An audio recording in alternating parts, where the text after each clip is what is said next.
See, there is some. Exactly.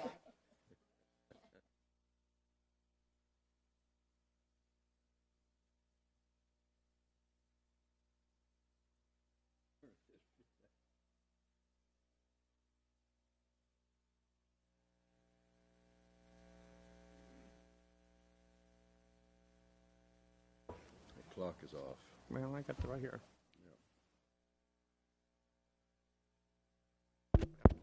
All right, I'm going to call to order the annual meeting of the City of Newport Beach Public Facilities Corporation. Roll call, please. The record will reflect that Director Daigle and Director Henn are absent, and Director Daigle has a excused absence, and Henn should be arriving shortly. Thank you. Oh, no, okay. Okay. Oh, okay. Public comments on agenda items. Are there any public comments on matters on the agenda? Please come forward. State your name, please. Chair Curry and members of the corporation, directors, I should say, of the corporation. My name is Jim Moser. It does seem like Groundhog Day when this corporation pops up once each year to administer the debt the city incurred by issuing the magical certificates of participation used to build first the library and now this city hall. As I probably said last year, I don't believe I'm the only one who has questioned the wisdom of borrowing money to meet one's needs. But at previous meetings, you've patiently explained how when a private citizen wants to buy a major asset that they expect to own for a long time, like a house, it makes sense to borrow the money necessary to purchase it. So it should make sense for a city to do the same. I get that, although I'm not sure I believe it, since you've also said it's good to pay cash for new facilities, as we did when we built the old City Hall on Newport Avenue, and as we are doing with 2 new parks. But I'm sure that if Bill Gates wanted to buy a $122 million beach house, he wouldn't dream of simply writing a check, but would instead look to see if he could find someone to borrow the money from, so that he, like us, could be paying $8 million a year of interest charges on that $122 million, which to me sounds like about a 6.5% interest rate. A good deal for those lending the money, not so good for us.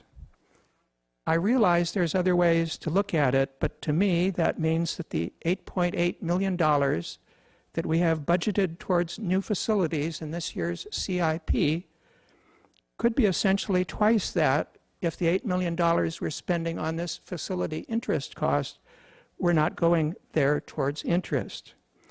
But what really bothers me about this corporation is I think that the people of Newport Beach should have had a bigger role in deciding whether they wanted the city to enter into a debt arrangement like this.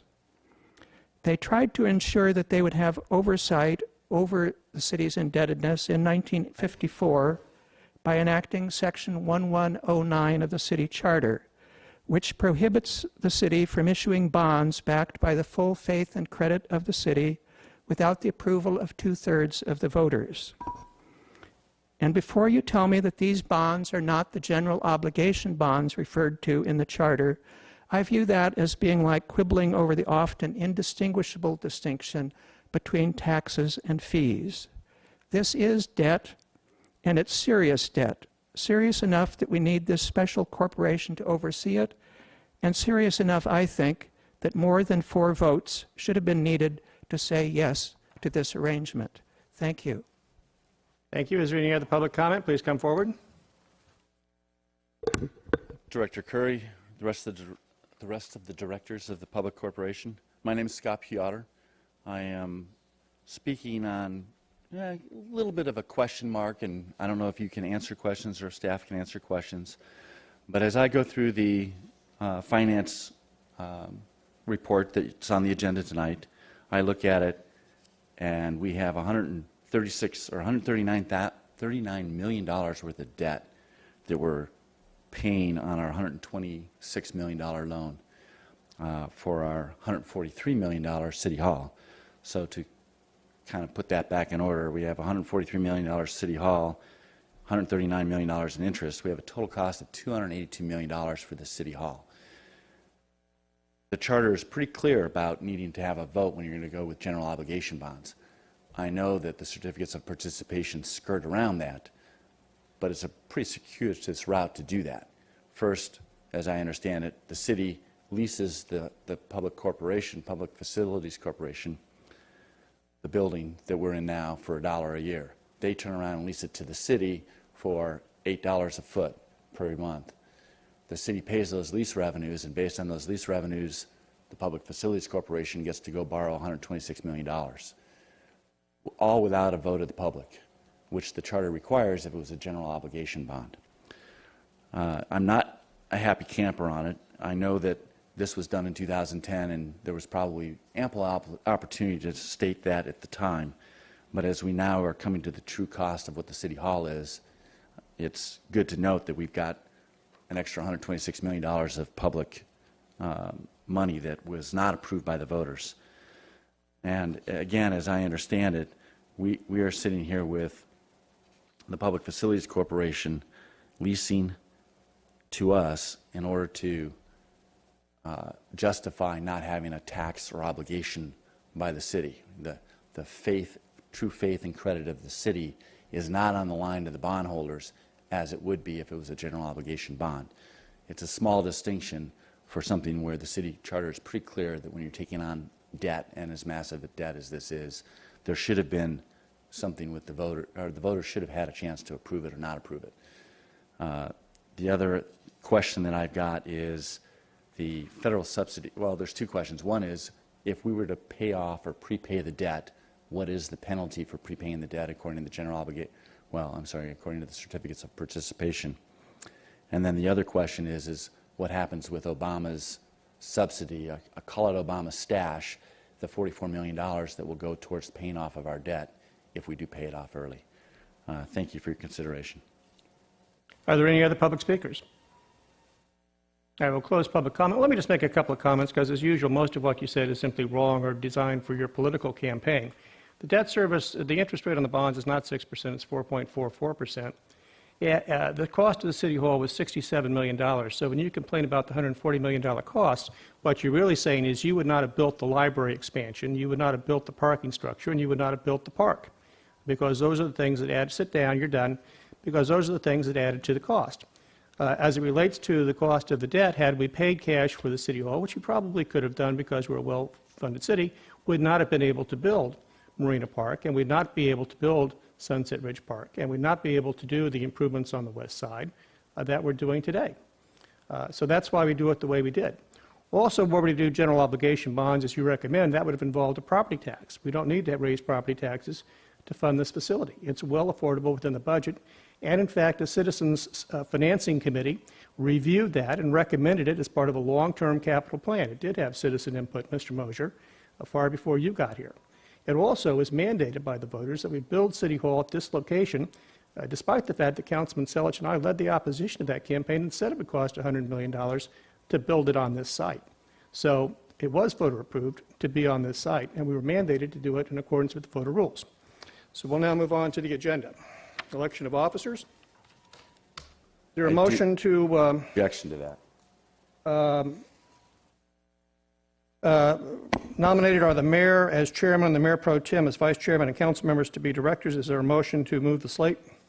I'll move that. Is there a second? Second. All in favor, say aye. Aye. Aye. Oh, we have to vote. There we go.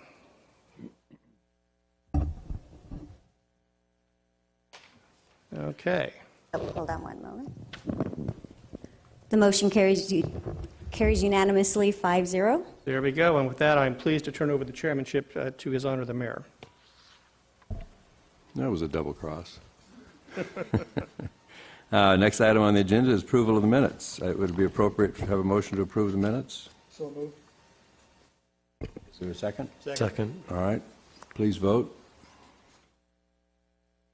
Ooh.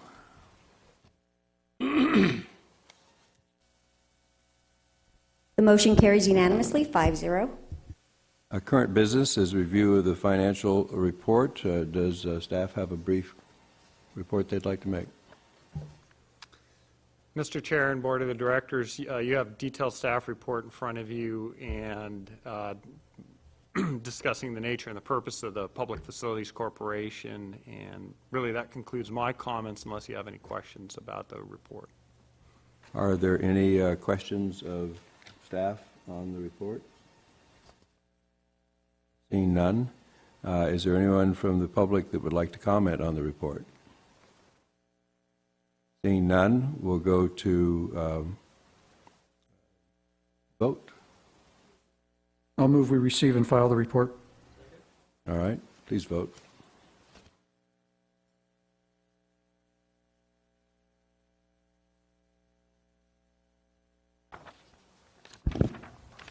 The motion carries unanimously 5-0.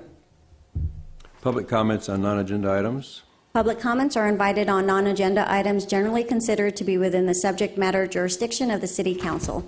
Of the Newport Beach Public Facilities Corporation. Speakers must limit comments to 3 minutes. Before speaking, we invite but do not require you to state your name for the record. The Newport Beach Public Facilities Corporation has a discretion to extend or shorten the speaker's time limit on non-agenda items, provided the time limit adjustment is applied equally to all speakers.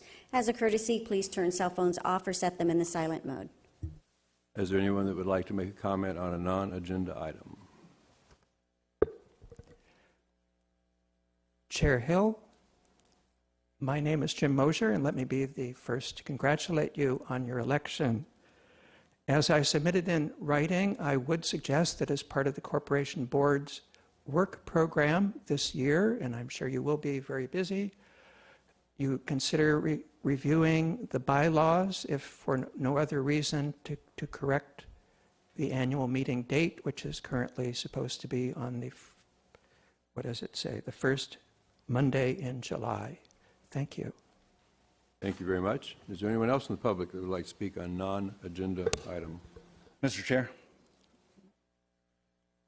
my name is Scott Piotr. Mr. Curry, I wasn't going to come up and say anything again, but since you like to use your position to get the last word, and I'm sure you'll have fun doing that again, let's be clear. You were given the trust of the voters to build this building on this site within a reasonable budget. This is the first time the voters are going to have a chance to say whether that budget was reasonable. How you financed it is part of the cost of the project. I have no problem taking it into the public forum to do that. But don't indicate that I've misrepresented the facts. There were no facts that I misrepresented here. The interest rate that Mr. Mosier said was something that he calculated. I understand it's a 4.4 rate. I'm not doing it to further my political career. What I'm doing it is why I am here is to make a statement as to the misdirection this council had and the abuse of taxpayer funds for funding this thing. Thank you very much. Let me ask you, Mr. Piotr, exactly how would you have paid for it? It was mandated by the voters to build it. How would you have paid for it? Well, first of all, I don't think it would have spent $143 million. All right, so the Second City of Hall all, itself cost $67 million. Would you have spent the $8 million to lower it down so it's below MacArthur? No, I would have no problem. We have a funded reserve of over $130 million. We have an opportunity to either pay cash or take a bonded indebtedness to the voters. And I understand you're paying for Marina Park, you're paying for Sunset Ridge Park, and there are other improvements that are going on in the city that you're using the money that was freed up by not having to pay cash for this building to be able to use it for those other facilities. But would you have not built the library? I certainly would not have added 17,000 square feet to a library. You would not, okay. I What would about absolutely the not. park? I would definitely not have white bunnies in a park costing $250,000. What about the park itself? I think the park is a good use. I am not thrilled with the design of it. I definitely would not have spent $3 million on a bridge to a dog park that is well under designed and well undersized. What about the parking structure? The parking structure, we needed parking, but we could have gotten by with a lot more surface parking. All right, so your solution to this, so we're all clear, would have been you would have had surface parking up here and you would not have built the library expansion. Absolutely. Those are two of the items in the All right. scope that absolutely could have come down to reduce the cost below $100 million. I think the voters will be pleased to know that in this election. Thank you, sir. Yeah, absolutely. Not a problem. Is there anyone else that would like to speak? Seeing no one, we will adjourn the meeting. I would like to call to order the July 22nd meeting of the Newport Beach City Council and have a roll call, please. The record will reflect that council members Daigle and Hen are absent and they have excused absences. Public comments? The city provides a yellow sign-in card to assist in the preparation of the minutes. The completion of the card is not required in order to address the city council. If the optional sign-in card has been completed, it should be placed in the box provided at the podium. The City Council of Newport Beach welcomes and encourages community participation. Public comments are invited on items listed on the agenda and non-agenda items. Speakers must limit comments to 3 minutes per person to allow everyone to speak. Written comments are encouraged as well. The City Council has the discretion to extend or shorten the time limit on agenda or non-agenda items. As a courtesy, please turn cell phones off or set them in the silent mode. Is there anyone that would like to speak on any topic, including the closed-door session at this point in time? Thank you, Mayor Hill. My name is Jim Mosier, and I did want to speak about the closed session item.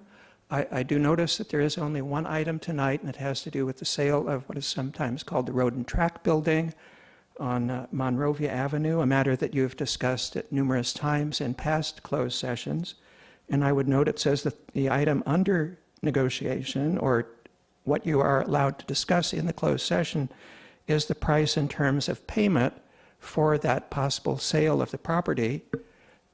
Yet you have never publicly discussed whether it's in the city's interest to sell it or not, and I note that that's the last item on this evening's agenda, is a discussion of whether it's in the public interest or not to sell it, and that staff report has a very definite price in terms of payment already laid out. So I would just suggest, in the interest of efficiency and your time and the staff time, it would seem more logical, if you need further instruction to the negotiator, to do that after you've made a decision about selling the property rather than before. Thank you. Thank you. Is there anyone else that would like to make public comment at this point in time? Seeing none, we will then ask our city attorney if we'll be dealing with the closed session tonight. Yes, the City Council will adjourn to closed session to discuss agenda item 3A, meeting with real property negotiator Dave Kiff to instruct him as to price and terms of payment related to the potential sale of the property located at 1499 Monrovia to Kobe Inc. We now stand adjourned until 7 p.m.